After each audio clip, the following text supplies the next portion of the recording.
The year is 1587. A ship laden with hope and trepidation drops anchor off the coast of a land the English call Virginia. On board are 117 men, women, and children poised on the precipice of a new life, a new world. They are the latest in a line of English explorers and adventurers seeking to establish a permanent settlement in this fertile yet untamed land. Their destination, Roanoke Island, a place whispered to hold both promise and peril. The island greets them with a symphony of unfamiliar sights and sounds. Towering trees draped in Spanish moss cast long shadows across the sandy ground. The air hums with the drone of insects and the calls of unseen birds. The colonists, led by the resolute John White, set about building their homes, their dreams woven into every timber and nail. Their initial encounters with the native inhabitants are a tapestry of curiosity and cautious diplomacy. The CROATOAN, a Native American tribe indigenous to the region, observed these newcomers with a mixture of apprehension and fascination. The exchange of goods and gestures fosters a tentative peace, but beneath the surface, suspicion and misunderstanding linger like smoke in the still air. Life on Roanoke is a constant struggle against the capricious whims of nature and the ever-present threat of the unknown. The colonists, ill-prepared for the harsh realities of frontier life, toil tirelessly to cultivate the land and secure their foothold. Food is scarce, and the relationship with the CROATOAN, while initially promising, begins to fray at the edges. Governor White, aware of the colony's precarious state, makes a fateful decision. He will return to England seeking supplies and reinforcements to ensure the survival of the fledgling settlement.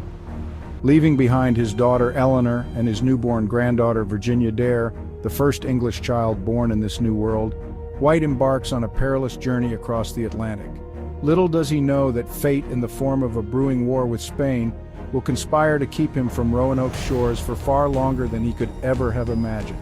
The Spanish Armada, a formidable fleet of warships, casts a long shadow over England's maritime ambitions, delaying White's return and leaving the colonists to face an uncertain destiny alone.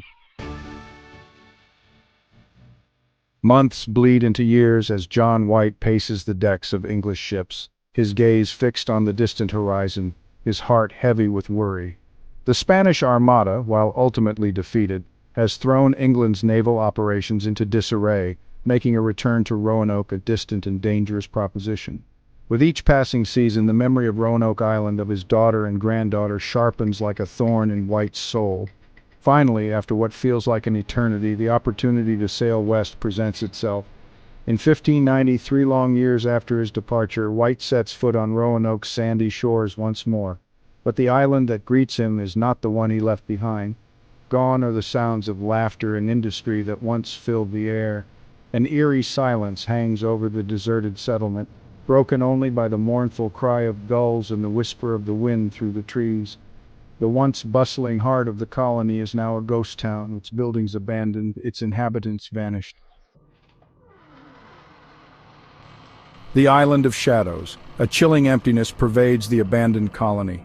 Homes stand vacant, their doors swinging open like empty mouths. The remnants of daily life, a discarded tool, a child's toy, a half-finished carving, lie scattered like fallen leaves, each object a silent testament to the lives that once unfolded within these walls. As White and his men explore the deserted settlement, a sense of unease settles upon them, a growing dread that whispers of something unspeakable. Then, carved into a post, they find a single word, a word that will forever be etched into the annals of history: CROATOAN. The letters are crudely carved but unmistakable. CROATOAN, the name of the neighboring island, the name of the Native American tribe that once called it home. Was it a message, a plea for help, or a final haunting farewell?